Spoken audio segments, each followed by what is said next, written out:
Bueno, Dios les bendiga a todos. Un saludo para todas las personas que están eh, comunicándose, que están ya conectados, a las 160 personas en LinkedIn.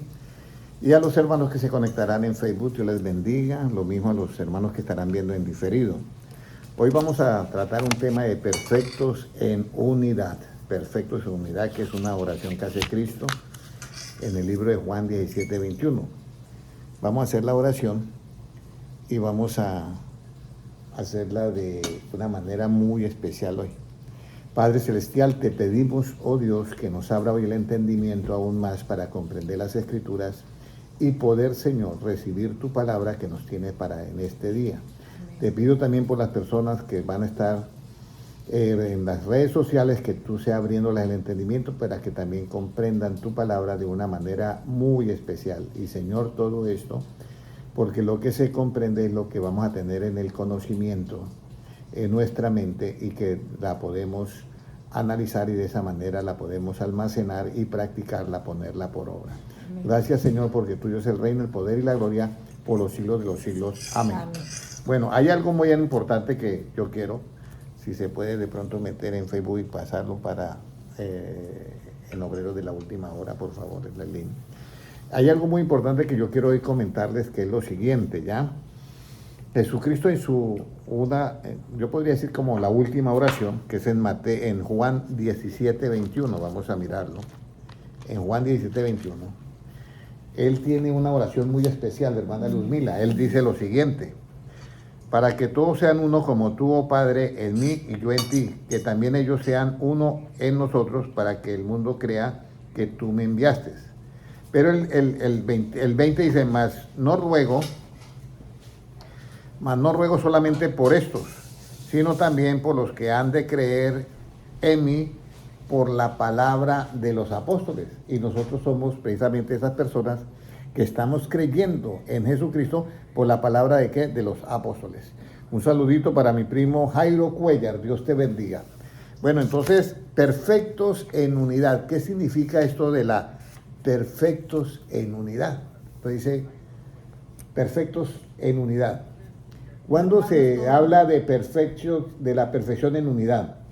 Jesucristo está en su última oración. Jesús ora por sus discípulos y Jesús ora por todos los creyentes. Esta es la parte que nos corresponde a nosotros.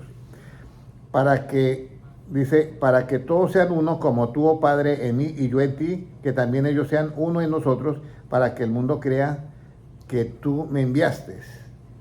Y luego dice, la gloria que me diste yo les he dado, para que sean uno, así como nosotros también somos uno. Entonces habla sobre la gloria que Jesucristo nos ha dado. Uno dice, pero ¿cuál gloria? Si los apóstoles siguieron en un cuerpo físico.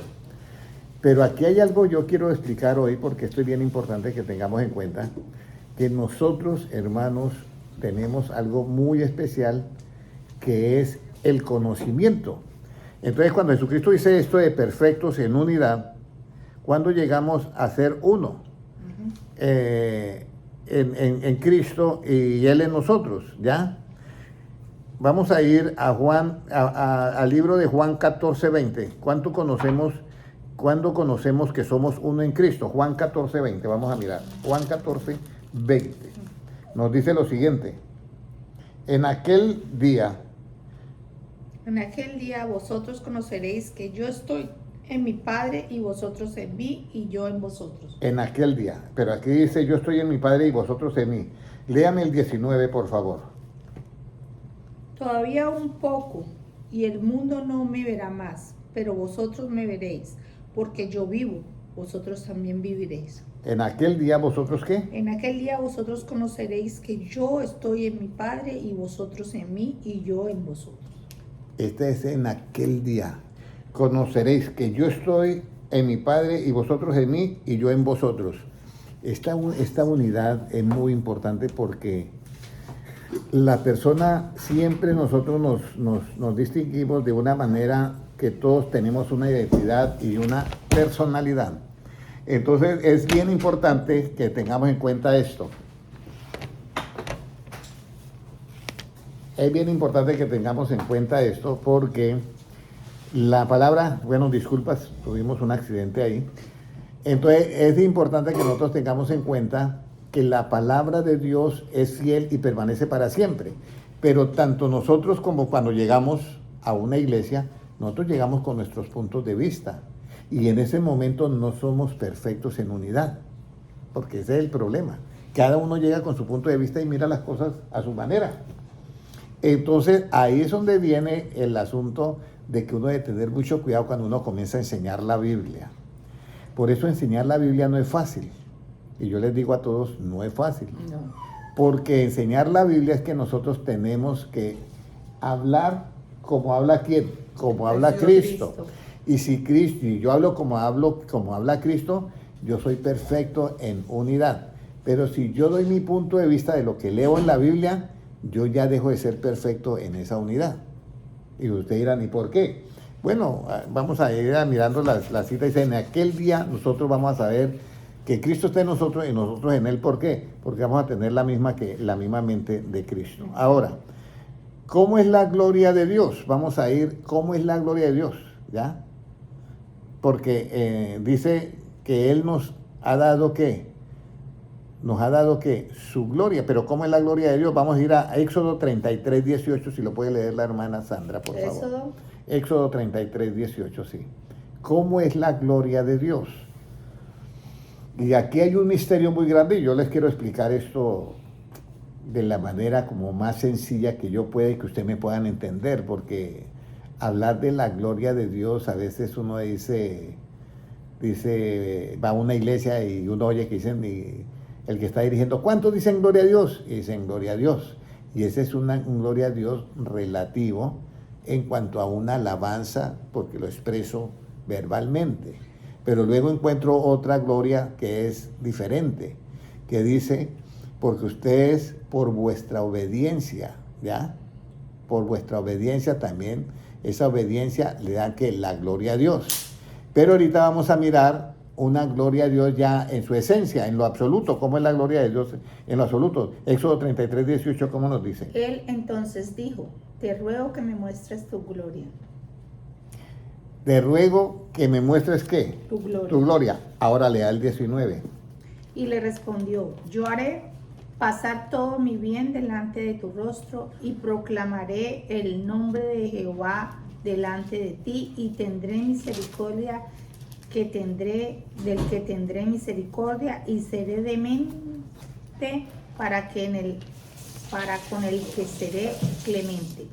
Bueno, la gloria de Dios, aquí, Él le dice también, si puede leer el siguiente versículo, no hay hombre que me vea y que viva. Creo que está en el siguiente. Sí, no, ahí mismo está, ahí mismo en Éxodo 33. Digo, no podrás ver mi rostro porque no me verá hombre y vivirá. Entonces, la gloria de Dios es cuando todo nuestro cuerpo de átomos pasa a un cuerpo de luz. Y eso para muchas personas, el hermano Henry está hablando algo muy raro. No. Albert Einstein pasó la materia a energía. Y él decía lo siguiente, porque eso fue cambiando un electrón en el átomo de uranio, pasándolo a un electrón positivo, vamos a decirlo. Le cambió un electrón negativo y le puso uno positivo. Cuando eso se estabilizó, la materia la pasó a energía. Y él mismo decía, si yo puedo controlar esa energía, he encontrado la vida eterna. Y no estaba equivocado, pero no la podía encontrar, aunque pudiera controlar esa energía, no la había encontrado. Porque Jesucristo nos pasa es a luz. Por eso es que dice Jesucristo, yo soy la luz del mundo. Y esto es bien diferente. Yo quiero que entiendan esto porque esto es muy importante. Yo soy la luz del mundo. Y en Juan 1:4 dice, en él estaba la vida y la vida era la luz ¿de qué? Del mundo. Y ya sabemos que la luz ¿qué es? La enseñanza. Entonces, con la enseñanza de Cristo que yo reciba en mí y la deje como propia para mí, entonces, ¿qué va a suceder? que esa enseñanza me va a identificar y yo voy a ser uno con ¿quién? Con Cristo. Y eso se va a ver en el día del arrebatamiento. Sí, hermana Valentina, hermana Valeria. Es muy importante, eso se va a ver en el día del arrebatamiento. En ese día se va a ver que nosotros, que Cristo está en nosotros y nosotros estamos en Él. Y uno dice, ¿pero por qué? Todo lo que piensa Cristo, yo lo voy a saber. Y todo lo que yo piense, Él lo va a saber. No habrá manera de hablarnos como hacemos acá, que nos comunicamos, porque estamos en lo relativo. En lo absoluto, solamente pensamos y ya estamos pensando y estamos hablando. Y ahí es donde yo quiero que usted se dé cuenta que acá, por eso Dios dice, no hay hombre que a mí vea y viva. Viva. En esa gloria, siempre y cuando que nosotros estemos, ¿qué? Que nosotros estemos en un cuerpo terrenal. Moisés se va a hablar con Dios. Yo quiero que sepan esto. Moisés se va a hablar con Dios y dura 40 días en el monte Sinaí hablando con él. Cuando él baja, él no sabía que su rostro resplandecía. Estaba lleno de la gloria de Dios. Y entonces su cuerpo había pasado a un poco de luz, vamos a decirlo así. Entonces cuando él baja, como no había, como vamos a decir, un espejo para darse cuenta, entonces todos los israelitas apenas se cubrían porque no lo podían ver, porque era luz. Entonces él se da cuenta de eso y se coloca un velo, ¿ya? Entonces, así como Albert Einstein convirtió la materia en energía, las palabras de Cristo va a convertir nuestro cuerpo ¿en qué? En luz. En luz. Y alguien dirá, ¿pero por qué? Les voy a decir algo. Dios manifestado en carne es Jesucristo, ¿ya? Eso está ahí en 2 de Timoteo 3:16. Dios, grande es el misterio de la piedad. Dios fue manifestado en carne. Entonces, ¿cómo quiso Dios la creación? Y dijo Dios, ¿sí fue con la palabra? Lo mismo, con la palabra del Evangelio nos va a hacer a nosotros conforme a la imagen y semejanza de Dios. Eso es todo el secreto. Por eso es muy importante que nosotros no interpretemos la Biblia de nuestros puntos de vista, sino que nos quedemos con el punto de vista de Cristo, porque esa es la manera para nosotros estar perfectos en unidad y tener el cuerpo de luz. Ahora, ¿la gloria de Dios es antes de qué? ¿La gloria de Dios es antes de qué? Vamos a mirar Juan 17:5. Donde dice Cristo, Padre, glorifícame con aquella gloria que tuve antes que el mundo fuese. Juan 17:5, ¿qué nos dice? Si lo encuentra la hermana Valentina. Juan 17:5, ¿qué nos dice, hermana Sandra? Hermano Henry. A ver, ¿cómo nos Ahora va? pues, Padre, glorifícame tú al lado tuyo, con aquella gloria que tuve contigo antes que el mundo fuese. Ahora, Padre, glorifícame tú al lado tuyo con aquella gloria que ¿qué? Que tuve contigo antes que ¿qué? Que el mundo fuese. Ujú. O sea que en ese momento Cristo estaba vestido de un cuerpo de ¿qué? De carne. Entonces él extrañaba ese cuerpo antes que él tenía de luz. Él lo extrañaba. Porque recuerde que antes de la fundación del mundo ya él estaba. Cristo ya estaba. Entonces hay una luz que crea. Por eso dice un versículo, en tu luz veremos la luz. Pero cuando Dios dice, sea la luz, está hablando de la luz que física. Y cuando Dios dice en el cuarto día, hágase las lumbreras, está hablando de una luz que es a través del sol, de una fusión, creo que se dice así, fusión nuclear, y de la luna que refleja la luz del sol. Pero cuando se habla de la gloria de Dios, se refiere a una luz, en cambio, con inteligencia, como el ser humano, que va a tener un cuerpo de luz, pero puede hablar, puede todo, y es un cuerpo totalmente celestial, ¿ya? Entonces, el Señor Jesucristo, ¿cómo era la gloria de Dios antes de qué? ¿De que el mundo fuese? Esa era la gloria que tenía Cristo, pero ahorita estaba vestido, en ese momento estaba vestido de carne. ¿Quién cuenta la gloria de Dios? Salmo 19:1. ¿Quién cuenta la gloria de Dios? Contarla. No la cuenta, la gloria de Dios. Salmo Los 19:1. cielos cuentan la gloria de Dios y el firmamento anuncia la obra de sus manos. Los cielos cuentan ¿qué? La gloria. La gloria de Dios. Entonces ahí es donde viene uno. Si en él estaba la luz, y la luz era la vida de los hombres, y la luz es la gloria, entonces la palabra es ¿qué? La enseñanza de la palabra es la gloria de Cristo. Eso lo dice en 2 Corintios 4:4. Vamos a mirar para que se den cuenta cómo es que esto va funcionando dentro de nosotros. Hermano Álvaro Martínez, Dios le bendiga. ¿Cómo va funcionando esto dentro de nosotros? 2 Corintios 4:4.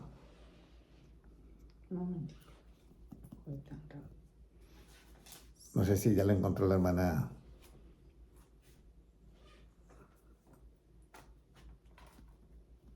Segunda de Corintios 4:4, ¿cómo nos dice? En los cuales el Dios de este siglo cegó el entendimiento de los incrédulos para que no les resplandezca la luz. Recuerde, hermano Álvaro Martínez, que para que no le resplandezca la luz. ¿Qué es la luz? Según Proverbios 6:23, es la enseñanza. ¿Resplandecer qué es? Que esa enseñanza nos llegue a nosotros. ¿Qué más?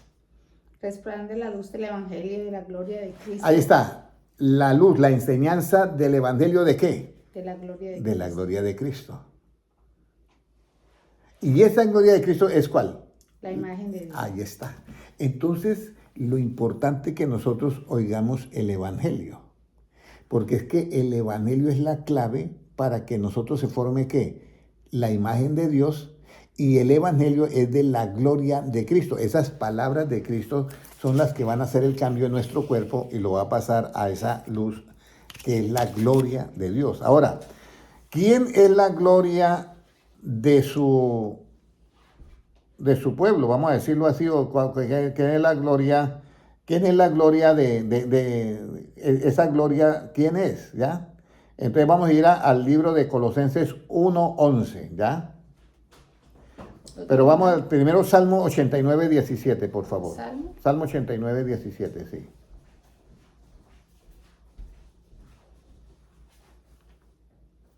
Salmo 89:17. ¿Qué nos dice? Dice así. Porque tú eres la gloria de su potencia y por tu buena voluntad acrecentarás nuestro poder. Porque tú eres la gloria de su potencia. De su potencia. Y por tu buena voluntad acrecentarás nuestro poder. Mira, la buena voluntad. Recuerde que dice, porque la voluntad de Dios es agradable y perfecta. Y dice, también para que nosotros se haga que la voluntad de Dios, ¿ya? Entonces, la potencia de esa gloria está en Él. La potencia. Pero esa gloria nos tiene que llegar a nosotros. ¿A través de qué? De las palabras de Cristo. Escúcheme bien, esas es las palabras de Cristo. Pero esas palabras de Cristo, esa enseñanza, para que nosotros funcione, tenemos que recibir otro poder, que es el poder de ¿qué? Del Espíritu Santo. Entonces, el poder del Espíritu Santo es el power. Vamos a decirlo así para que me entiendan, porque eso está en Hechos 1:8. Y recibiréis poder cuando haya venido sobre vosotros, ¿qué? El Espíritu Santo, o sea, el poder. Y el Evangelio es lo que en nosotros va a formar, ¿qué? La imagen de Dios. Por eso, lo que yo ¿cómo le digo? Les recalco siempre, de que no podemos dar interpretación privada a ninguna escritura. Porque al dar la interpretación privada le quitamos el efecto de las palabras de Cristo para que nosotros se forme la gloria de Dios. Conforme a la potencia de ¿qué? De su gloria, Colosenses 1:11. Para que nosotros miremos eso, cuál es esa potencia de su gloria, porque dice que es la potencia de su gloria en el Salmo 89:17. Pero ahora mire lo que dice el apóstol Pablo conforme a la potencia de ¿qué? De esa gloria. Colosenses 1:11, ¿cómo nos dice? Fortalecidos con todo poder, conforme a la potencia de su gloria, para que toda paciencia y longanimidad. ¿Ya? Sí, para que toda paciencia y longanimidad. ¿Qué es longanimidad? Longanimidad es que sea el momento que usted esté viviendo, hermana Valentina, siempre tenga el mismo ¿qué? Ánimo. Que está en un momento de aflicción, que no pierda el ánimo en las cosas de Dios. Que está en un momento de tribulación, que no pierda ese ánimo. Esa es longanimidad. Pero para tener eso necesitamos ¿qué? Lo que dice anteriormente. Paciencia. Necesitamos la paciencia, pero hay algo más. ¿Qué dice antes? Dice... ¿Fortalecidos en qué? fortalecido en todo poder, ¿Qué más sigue diciendo? conforme a la potencia de su gloria. Exactamente. Entonces, nosotros nos fortalecemos en todo poder conforme a qué? A la potencia de su gloria. Pero ya vimos en 2 Corintios 4:4 que la gloria es esa enseñanza del Evangelio que esa luz del Evangelio es la gloria de ¿quién? De Cristo. Entonces, conforme nos fortalecemos en poder, pero conforme a qué? A la potencia de esa gloria, conforme a la potencia de las palabras de Cristo, que viene a ser ¿qué? La imagen de Dios. De pronto, si me están comprendiendo, hermana Valentina me está comprendiendo un poquitico. ¿Sí? ¿Seguro? Bueno, vuelvo y le explico para que ustedes me entiendan. La parte clave es esto. Tenemos un poder que recibir, que es el poder de ¿qué? Del Espíritu Santo. Ese poder es el que nos pone a nosotros que podamos practicar ¿qué? El Evangelio. Pero el Evangelio tiene otro poder, ¿ya? Entonces, con el Evangelio es que yo me fortalezco con ese poder del Evangelio. Pero ese poder del Evangelio es conforme a la potencia de ¿qué? De esa gloria que está oculta en las palabras de Cristo.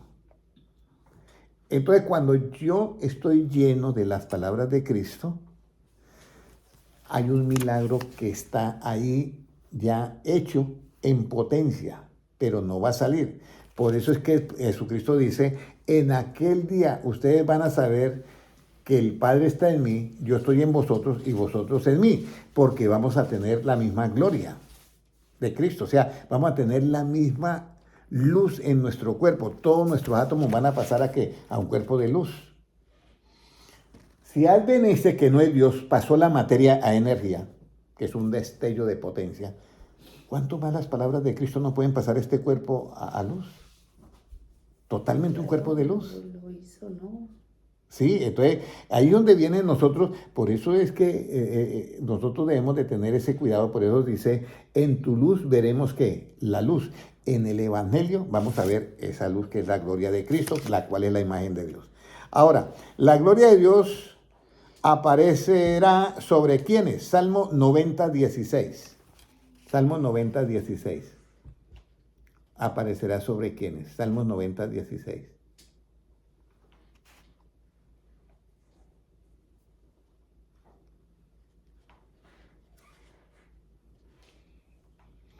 ¿90:16? 90:16, sí, hermano Álvaro. Salmos Aparezca. 90:16, sí. Aparezca en tus siervos tu obra y tu gloria sobre sus hijos. Ahí está. Entonces, aparezca ¿qué? En tus siervos tu obra Tu obra. Y en tus hijos ¿qué? La gloria. y tu gloria sobre sus hijos. Ahí está. Aquí es donde viene algo. Cuando una persona es hijo de alguien, cuando esa persona lo engendra, ¿ya? Puede tener un padre, pero es adoptivo. Pero realmente cuando lo engendra. Ahora, ¿con qué Dios nos engendra para que seamos hijos de Él?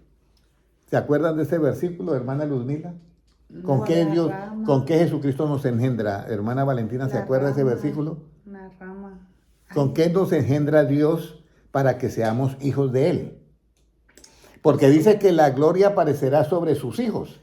Pero sabemos que las palabras de Cristo son ¿qué? Luz. Y las palabras del Evangelio es ¿qué? La gloria de Cristo. Entonces, ¿cómo va a aparecer en nosotros? Porque va a aparecer esto en los hijos. Pero ¿cómo nos engendra Dios para que seamos hijos? Primera de Corintios 4:15. Primera de Corintios 4:15. Primera de Corintios 4:15. ¿Qué nos dice?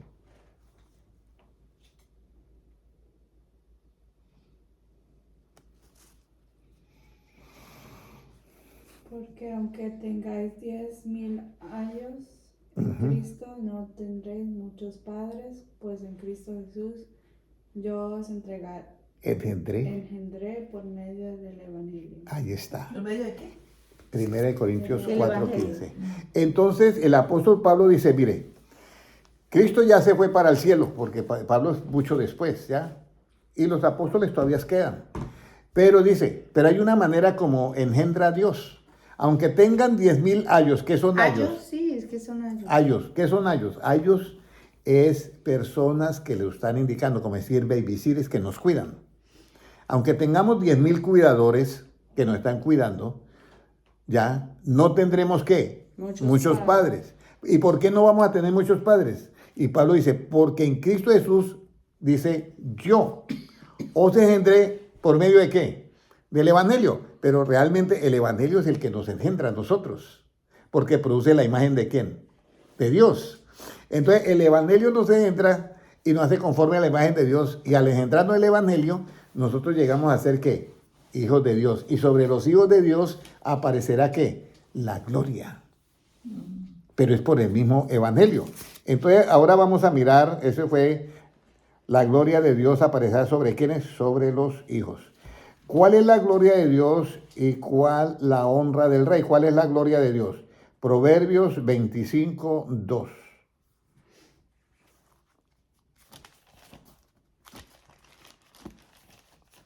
Proverbios 25, 2, ¿cómo nos dice? Si lo tiene Valentina, por favor. Gloria de Dios es encubrir un asunto, pero honra de ley es escudriñarlo.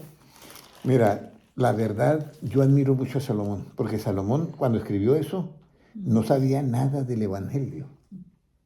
¿Ya? Y el Evangelio era algo que estaba, ¿qué? Oculto.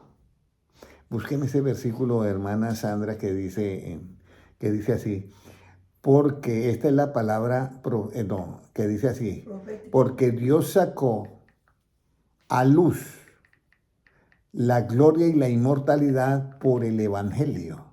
Dios sacó a luz la vida y la inmortalidad por el Evangelio.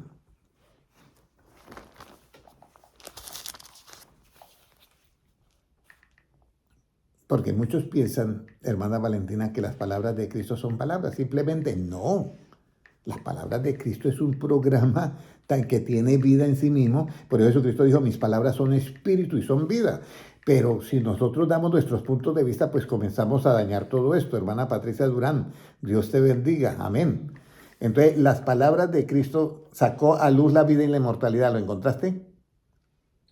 Porque Dios sacó la luz de la gloria y fortaleza.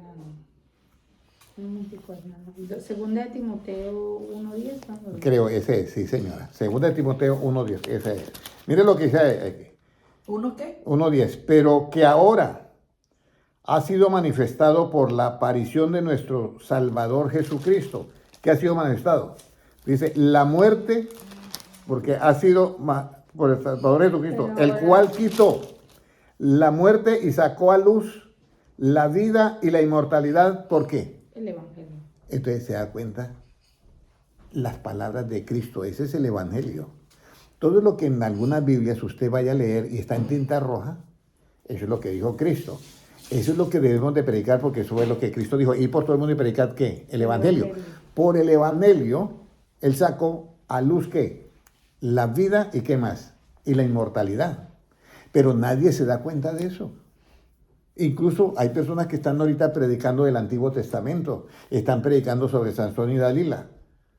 Predicar de Sansón y Dalila no saca a luz la vida y la inmortalidad. Predicar sobre que David danzaba, eso no saca a luz la vida y la inmortalidad. Predicar el diluvio no saca a luz. Predicar toda la historia de Israel no saca a luz la vida y la inmortalidad. Lo que saca a luz la vida y la inmortalidad, ahí lo dice.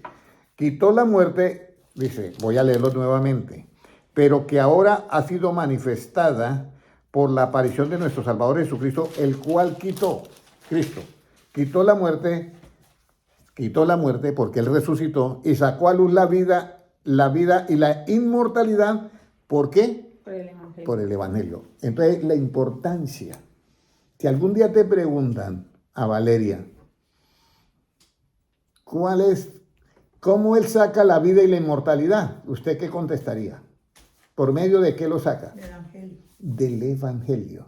¿Qué es el Evangelio? Lo que habló Cristo. Esas palabras de Cristo que en alguna Biblia están en tinta roja es lo que nosotros debemos de predicar.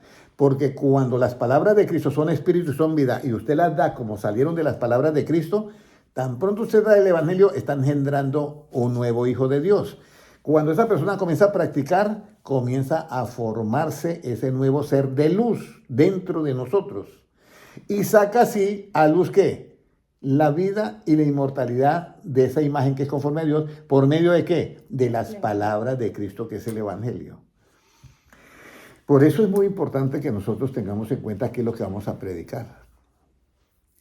Alguien puede decir, la oración es muy importante para nosotros conseguir las cosas. En parte sí. Pero la oración hecha con sabiduría es mejor. Y la oración hecha con conocimiento es mucho mejor. O sea que siempre delante de todo está ¿qué? El conocimiento. ¿Ya? Yo le digo a un hermano, ore hermano, y no tiene conocimiento.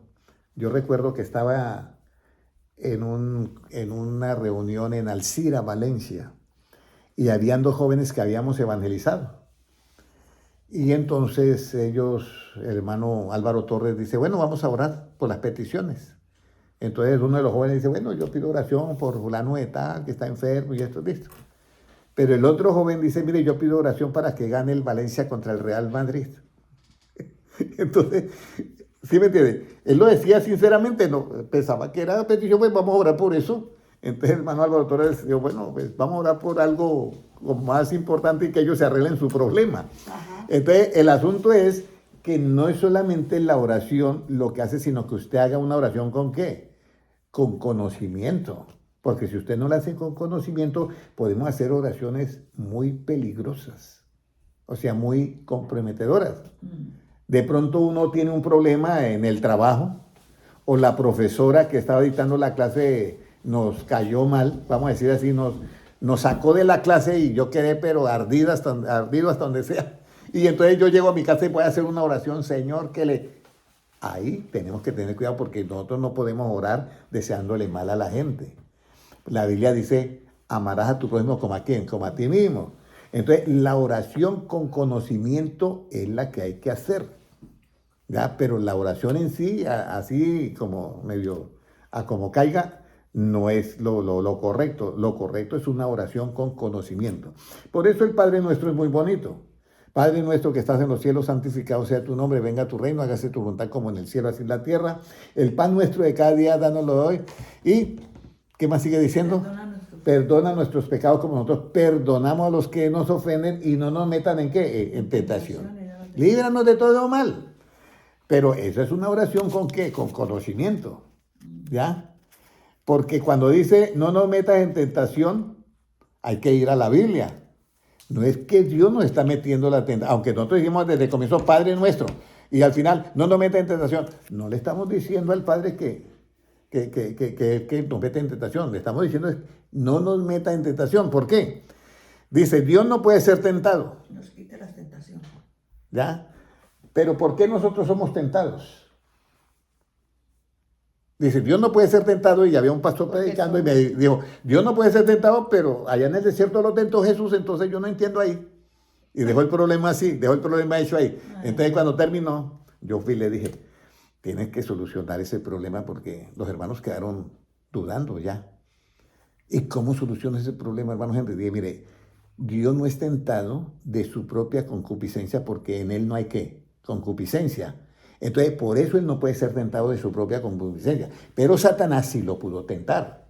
Por eso está la tentación de Jesús con Satanás. Nosotros, al contrario, nosotros somos tentados ¿de qué? De nuestra propia ¿qué? Concupiscencia. Por eso es que el Padre Nuestro dice, no me metas en ¿qué? En tentación, porque la propia concupiscencia sí nos puede llevar a la tentación. Ahora, ¿qué es la tentación? La tentación es cuando se hace algo con injusticia. Una persona está sexualmente con otra persona y la otra persona es casada, ahí comete ¿qué? Adulterio. Y esa es una tentación que se hizo ¿por qué? Por falta de ¿qué? De conocimiento, porque es injusticia. Pero otra persona está con su esposo o su esposa, son ya matrimonio, están los dos, ahí no hay fornicación ni hay adulterio. ¿Por qué? Porque se está haciendo ¿con qué? Con justicia. Todo es así. Por falta de conocimiento mi pueblo fue ¿qué? Destruido. Entonces cuando yo sé las cosas, hacerlas con justicia, eso es lo que a mí me trae ¿qué? La paz y la tranquilidad en mi vida. Pero cuando alguien comete algo malo, como mi padre me decía, Henry, no te pongas a jugar fútbol. y había un corredor muy bonito con unas matas enredaderas y unas flores hermosas y una chorrera de materas por cada lado. Y Henry no vaya a jugar fútbol. Y se iban mis padres y yo sacaba de una vez el balón a jugar. Rompía siempre una matera. Y entonces yo, ¿qué hacía? Ocultaba toda, barría bien y distribuía otra vez las materas bien y la otro la metía en la otra, pero yo me... Y cuando llegaba mi padre, yo, todo está bien, Henry, sí, todo está bien. Pero eso que yo había hecho, lo había hecho ¿con qué? Con injusticia. Y al haber hecho yo con injusticia, ¿cómo cree que era mi paz? ¿Usted cree que yo estaría tranquilo, Valeria? Y yo estaba, y cuando de pronto, Henry, me descubrió. ¿Qué pasó? No. Y yo estoy contando esto y la verdad nunca me descubrió que yo había roto esa materia, nunca. Pero yo tenía paz. Entonces, cuando usted hace algo con justicia, ¿usted va a gozar de qué? De paz. Tranquilidad. Por eso todo es conocimiento. Por eso José, cuando va a la casa de Potifar y la mujer quiere seducirlo, él sale ¿qué? Corriendo y la deja. Y usted cree que la otra se enojó y lo mandó a la cárcel. Pero él en la cárcel, él tenía ¿qué? Paz. Pero ya perdió la libertad relativa, física. Pero él tenía paz porque lo agradé a Dios. Entonces, por eso es que nosotros tenemos que tener conocimiento. Entonces, Jesucristo no fue tentado. Dios no puede ser tentado, lo dice el apóstol Pablo. ¿Pero por qué? De su propia concupiscencia. Pero a Jesucristo sí lo tentó Satanás. Nosotros somos tentados de las dos maneras. Nos puede tentar Satanás y nuestra concupiscencia. Hasta ahí todo claro, hermano Álvaro Martínez, hermano César Giraldo, hermana Patricia Durán, hermano Julio Cuellar y todos los hermanos que están conectados. Muy importante esto que estamos hablando porque estamos en los tiempos finales. Todo lo que usted vaya a hacer, hermana Valeria, hermana Valentina, hermana Sandra, hermana Lumila y el hermano Henry, antes de hacer lo que vayamos a hacer, pensemos si lo estamos haciendo con justicia. Si lo que usted hace lo hizo con justicia, usted va a sentir paz y tranquilidad. Pero si usted lo que ha hecho no lo hizo con justicia, usted no va a tener paz, va a tener un temor, y el temor trae ¿qué? Consigo ¿qué? Castigo. Entonces, por eso es muy importante que para nosotros no sentir temor, perfeccionar ¿qué? El amor. Porque el perfecto amor echa fuera todo ¿qué? Temor. Todo temor. Entonces, ahí es donde viene. ¿Y cuál es el perfecto amor? ¿Por qué los 10 mandamientos se basan en eso? En el amor. No codiciarás el asno de tu prójimo. Eso es, me da paz, eso es justicia. No codiciarás a la mujer de tu prójimo. Eso es justicia. Entonces la persona que no hace eso vive en paz, vive tranquilo. Pero el que lo hace ya pierde la paz porque cometió una injusticia. Entonces, hasta ahí todo claro, ya. Entonces, Cristo viene y quita la muerte y saca a luz, escúcheme bien, la vida y la inmortalidad. ¿Por qué? Por el Evangelio, 2 de Timoteo 1:10. Hasta ahí todo bien, hermana Valentina, hermana Sandra, hermana Ludmila. Por el Evangelio. Ahora, vamos a mirar a ver, ¿cuál es la gloria que no es gloria? ¿Cuál es la gloria que no es gloria? Porque Jesucristo llega y dice, gloria de los hombres, ¿yo qué? ¿Recibo o no recibo? Dice que no recibe. Entonces, esa gloria que es de los hombres, esa no es gloria. Pero hay hombres que les gusta recibir esa gloria. Pero vamos a ir primero a Juan, a Proverbios 25:27. ¿Cuál es la gloria que no es gloria? ¿Cuál es la gloria que no es gloria? Proverbios 25:27. ¿Qué nos dice? ¿Cuál es la gloria que no es gloria? Comer mucha miel no es bueno, ni el buscar la propia gloria es gloria. El buscar la propia gloria es ¿qué? Gloria. Es gloria. ¿Cuál es la propia gloria? Cuando nosotros llegamos a buscar esa alabanza, esa parte relativa que hay en el ser humano del orgullo de que puede hacer las cosas, esa gloria, no hay gloria. Por eso dice la Biblia, el mundo y sus deseos ¿qué? Pasa. Pero el que hace la voluntad de Dios permanece para siempre. Entonces, esa gloria, por eso es que Y cuando Jesucristo habla con los fariseos y con los saduceos, dice, bueno, ustedes están acostumbrados a recibirse ahí alabanzas lo uno al otro, pero yo no estoy acostumbrado, yo no recibo gloria de los hombres, ¿ya? Ahora, ¿cuál es la gloria? ¿Cuál gloria Jesucristo no recibe? Juan 5:41, que es esa misma. Los que buscan su propia gloria no es gloria. ¿Y cuál es la gloria?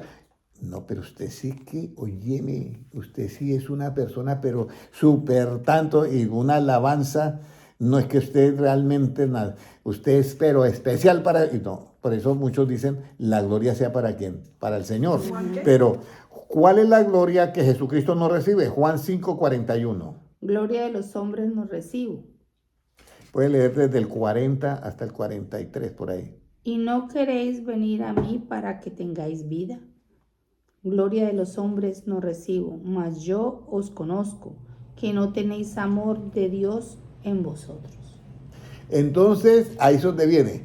Cuando no hay el amor de Dios, ellos reciben la gloria. Pero cuando hay el amor de Dios, nosotros no recibimos la gloria que es de los hombres. Nosotros recibimos la gloria de ¿quién? De Dios. Por eso es muy importante perfeccionar el amor. Ahora, ¿el amor de Dios es perfecto? Sí, pero en nosotros no. En nosotros tenemos que perfeccionar el amor. ¿Y cómo se perfecciona el amor en nosotros, hermana Sandrita? Valentina, ¿se acuerda? ¿Cómo perfeccionamos el amor en nosotros? Y hermana Luzmila, sorpréndame hoy. Que a veces me sorprende la hermana Luzmila. ¿Cómo perfeccionamos el amor en nosotros? Bueno, vamos a ir primero para que ustedes... Con el Evangelio. Vamos a ver, bueno, pero hay una manera, porque ya te voy a decir, vamos a ir a primera de Juan 4:18. Primera de Juan 4:18 para entender esta parte. Esto ya lo he explicado varias veces. Primera de Juan 4:18. Pero acuérdense, hermana Sandra, hermana Valentina, hermana Valeria, acuérdense de eso. Cuando yo explico, ustedes tienen que comprender. Vamos a hacer algo para yo poder estar más seguro. Hermana Luzmila, cuando usted no haya comprendido, hágame en esta señal, ¿ok? ¿Ok? Me hace así. Entonces yo trato de hacer una segunda explicación, ¿ya? ¿Cómo nos dice 1 Corintios 4:18? En el amor no hay temor, sino que en el perfecto amor Sino que el perfecto amor echa fuera el temor, porque el temor lleva en sí castigo, de donde el que teme no ha sido perfeccionado en el amor. Entonces, en este momento, usted dice, bueno, Jesucristo dice que hay que buscar en este tiempo de Dios y todo, y yo como que ando un poquito embolatado o embolatada. Un ejemplo, ¿ya? Entonces como que le da un miedo, ¿será que yo estaré entre los escogidos en el arrebatamiento? En ese momento que uno siente como ese temorcillo, es porque el amor de Dios no se ha perfeccionado ¿en qué? En nosotros. ¿Ya?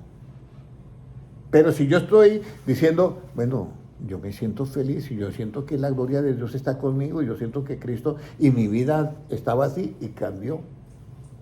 Vivo una vida de santidad, vivo una vida de todo. No soy perfecto, pero vivo una vida de santidad, vamos a decirlo así. Entonces, ahí dice, en el amor no hay ¿qué? Temor, sino que el perfecto amor echa fuera todo temor, porque el temor lleva en sí ¿qué? Castigo. De donde el que teme no ha sido perfeccionado ¿en qué? En el amor. Entonces ahora viene la pregunta, para que usted me entienda. ¿Cómo yo perfecciono